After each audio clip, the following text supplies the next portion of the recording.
Can we assume that Michael Dokes is one of the All prospects? comers. Come one, come all, because nobody can get close to me. They're not even close. I'm the best fighter in the world. In the spring of 1985, one special young man had his debut fight.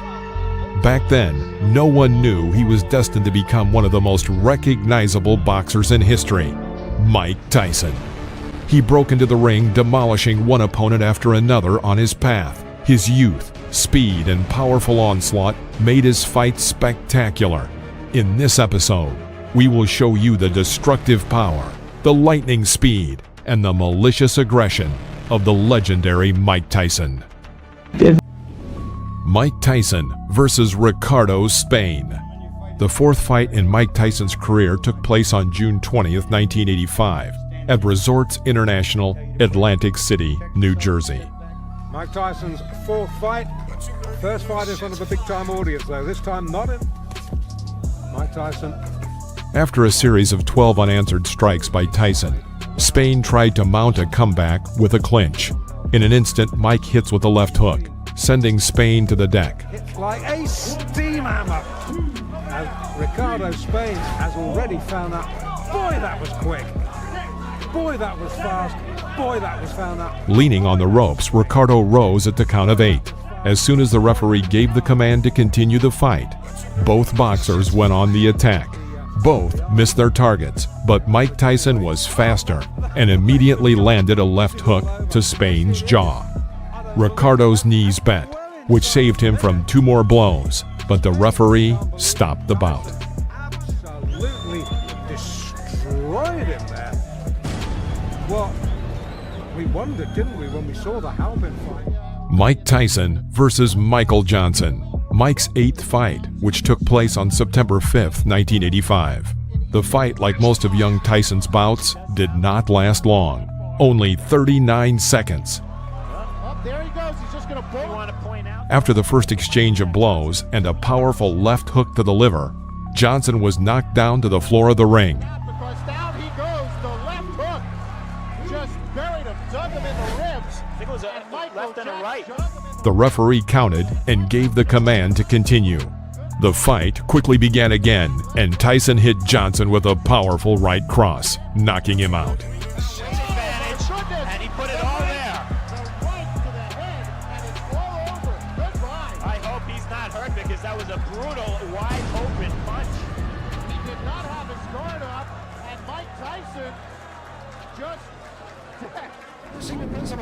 Mike Tyson versus Robert Coley. The 10th fight in Mike Tyson's career took place on October 25th, 1985, at the Atlantis Hotel, Atlantic City, New Jersey. The scheduled 8-round match began quickly and ended just as quickly, all in the style of the young Mike Tyson. In the first round, Tyson crushed this taller opponent at just 37 seconds, taking him down with a powerful left hook.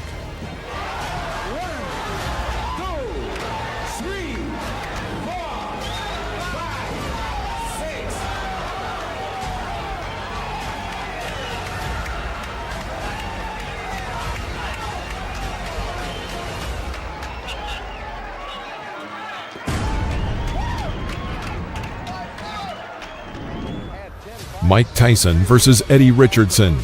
The 12th fight in the career of Mike Tyson took place on November 13th, 1985 in Houston, Texas.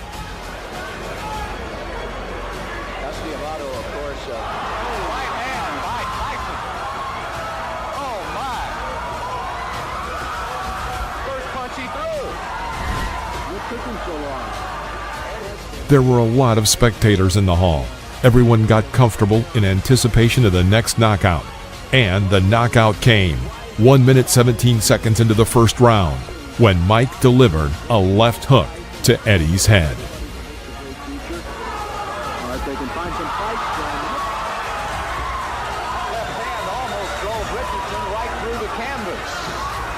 Not only knocked him down, but he absolutely carried him through the air. And it's over. I see right now a major flaw and problem in Mike Tyson's career, and that's going to be to have a fight that lasts long enough. Mike Tyson versus David Jaco. The 16th fight in Mike Tyson's career took place on January 11, 1986, at the Plaza Convention Center, Albany, New York. Each time Tyson tried to develop a new attack, Jayco would resort to a clinch, apparently hoping to tire him.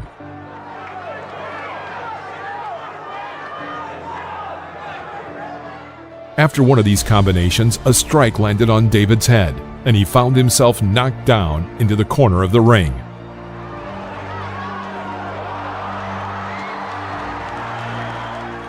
The blow was not too strong, and David found the strength to rise. Tyson, as in previous battles, immediately rushed to finish off his opponent. Moving like a pendulum in front of his discouraged rival, he throws out another left side strike and again puts David on the floor of the ring. Tyson himself, probably tired of hitting so much, seemed to slow down the fight, now aiming for a single hit to end the match. Having missed a monstrous left hook, he immediately strikes with a right cross to Jayco's head. David is back on the floor. The referee had no choice but to stop the fight due to the 3 knockdown rule. Mike Tyson versus William Hosea. After 2 10-round battles against James Tillis and Mitch Green, Tyson denied any skepticism that he lacked stamina. True, it's worth noting that Hosea was just scared and quickly got knocked out, but this does not detract from the effectiveness of Tyson's punches. He's just going to follow suit. Not you, Reggie Gross only lasted 1 round in his last fight, so... After a clinch, Mike catches William on an oncoming right cross and tries to develop an attack by embarking on a powerful series.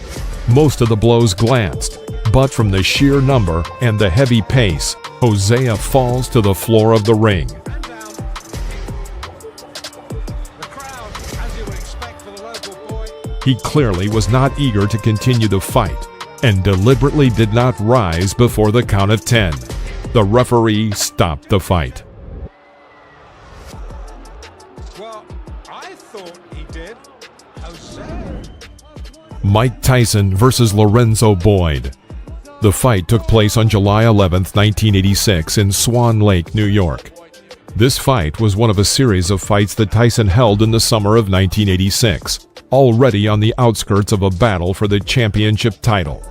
Boyd, a normal, average boxer, could not mount a serious resistance and as a result was knocked out in the second round. Entering close range, Boyd tries to break through Tyson's defense, but to no avail. Mike himself, having waited a moment, inflicted a powerful right uppercut, but the overshot missed. Tyson calmly walks up to him again and hits him with his crown right hook into Boyd's core, and then followed with a right uppercut. Lorenzo falls to the ring floor. The count is 5. The count is 6. The count is 8. He will not get up. It's over. Sam, show me what heavyweight throws punches that quick. Those were 2 right hands, 1 to the body, and you snap your fingers. It was turned into, I believe it was a right. Mike Tyson versus Marvis Frazier. In July 1986, Mike met with Marvis Frazier, the son of the famous heavyweight champion Joe Frazier. The son of the great Joe was far from being as strong as his father, who was his coach and manager. What Joe was counting on by matching Marvis against Tyson is not entirely clear. But when watching the battle, it seems that the young Frazier was hit by a truck. At the beginning of the first round, Mike cornered the opponent and hit him with a right uppercut. Frazier was shocked. Tyson immediately carried out a series of strong blows. His enemy fell. The referee started the countdown, but seeing that Frazier was lying insensibly, he stopped counting. It was a hard knockout. Frazier came to his senses in a few minutes. Tyson took only 30 seconds to knock out Frazier. This fight was the shortest in the professional career of Iron Mike. Ferguson, the first time you saw him here on ABC Sports. Watch the uppercut, the right uppercut. Mike Tyson versus Alfonso Ratliff. The fight against Alfonso was the last for Mike before the fight for the champion title with Trevor Berbick. Tyson quickly figured out his rival. demonstrating the brilliant technique that distinguished him in his early years in the professional ring. After waiting a moment, Mike dodges to the left and throws a powerful left hook into Ratliff's jaw. Alfonso falls onto the ring floor. And there was a left hand, and Ratliff will sit it out. Climbing to his knee, he waits until the referee counts to 9 and gets up. Mike Tyson rushes to finish and shoots a series of 8 hits. Ratliff finds some relief in a clinch. After the referee breaks the clinch, Tyson begins beating Ratliff near the ropes. Can the man finish? And Tyson has left little doubt about that so far. Right hand, that should be just about it. Davey Pearl looking very closely. And that's all. It's over.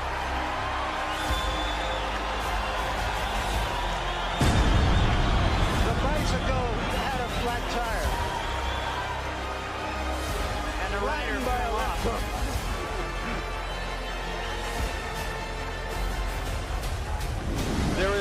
Mike Tyson versus Pinklin Thomas. The battle took place on May 31, 1987. At this point, Mike was the owner of the WBA and WBC belts. Thomas approached this match with a good track record of a series of 3 victories in a row and was considered a serious test for the 20-year-old Tyson. And at the beginning of the match, it seemed so. Thomas managed to cope with the pressure of Iron Mike for 5 rounds. However, in the 6th 3-minute period, Tyson carried out a series of powerful uppercuts and hooks from both hands, some of which landed right on his opponent's jaw. Thomas stumbled, and then after another left hook, crumpled him to the canvas. Thomas really nailed. Big left hook, big right hand. Down goes Pinklin Thomas. Out of 11. He did not have time to get up before the end of the count, and the referee stopped the match. It's worth saying that before this fight with Mike Tyson, Thomas had never been knocked down. Cannot stop a championship fight. I think he counted him out. I'm not sure if that's going to be scored as a TKO or a knockout. I think he may have counted him out. We'll have to wait and get him. Mike Tyson versus Tony Tubbs. The battle took place in the spring of March 1988. In this fight, Mike defended his title of absolute world champion in the heavyweight category. The fight did not last long, ending in the 2nd round with just one but very powerful left hook. Tubbs is hurt. Tubbs is hurt badly. It was a left After such a devastating blow, Tubbs could not even rise when the judge counted to 10. Jumped in the ring. The fight is over. with stunning swiftness. Mike Tyson versus Frank Bruno. The time of this fight just coincided with a difficult period in the personal life and career of Iron Mike. As for personal difficulties, he was in the process of divorcing his wife, and in his career, litigation with promoters. Tyson had very little time to prepare for the upcoming battle, only a couple weeks of full training. From the very first seconds of the battle, Mike carried out an effective attack, after which Bruno was on the canvas. It was a knockdown. Bruno's already tagged with the right hand. And there goes Bruno for the first first fight.